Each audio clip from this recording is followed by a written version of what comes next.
All right, I am unboxing my massive new umbrella by Gonex. They call this a extra large golf umbrella. It's got a little bag on it, I think. I believe so. Tag's still on.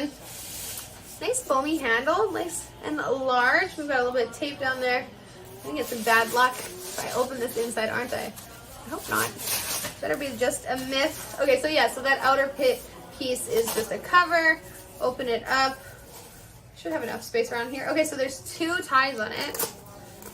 Whoop. And I think it said auto open. Okay, so you got a button at the base there I just hit.